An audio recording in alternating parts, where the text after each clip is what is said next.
Hello, everyone, and welcome to today's Dining Room Devotion. Thank you for joining us.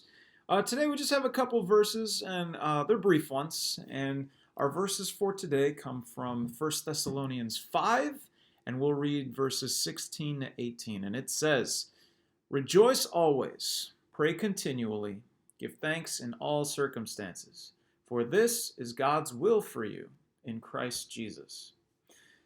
The instructions from these verses, they come at the end of the letter of 1 Thessalonians. And they're among other instructions that Paul ends the letter with. And they kind of read like a grocery list of instructions. These verses are some of the more well-known instructions that are part of that list. They are short and to the point. But considering the extent to which Paul is telling us to rejoice, pray, and give thanks, it might seem impractical when we give it some thought. I mean, can we do anything always, continually, and in all circumstances, as he says, let alone any spiritual practice?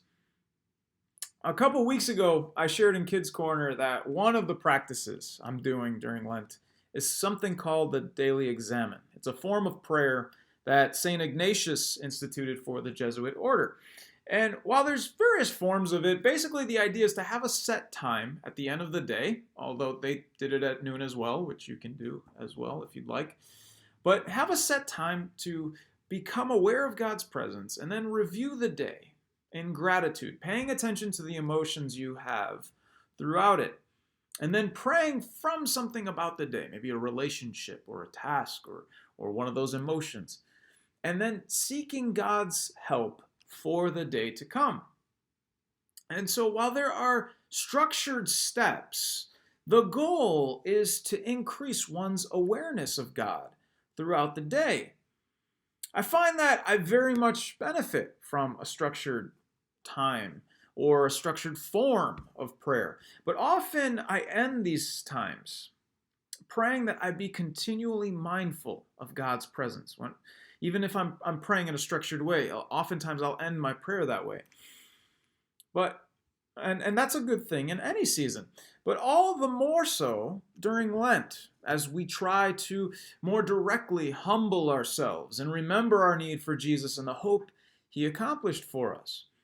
Some days I find myself acknowledging the divine presence throughout the day. And other days I get to the end of my day wondering what just happened. And so like any discipline, it needs to be cultivated. But the more I become aware of God's presence, the more that I rejoice that I have this relationship and hope, and the more I give him my thoughts in prayer, and the more that I give thanks for all my blessings, the more that I'm aware of God, the more likely I am to live the way that Paul is instructing in today's verses. And so when I think about it this way, Paul's instructions, they don't seem so far-fetched. And even more so, they seem like a really appealing way to go throughout the day or to live out the day. And so I'd love to hear more about what God is doing with you this Lent. And so feel free to email me at joseg.northbrookcov@gmail.com and share with me what practices you may feel led to. And if you'd like to learn more about the examen, the practice that I'm doing, you can read more on ignatianspirituality.com.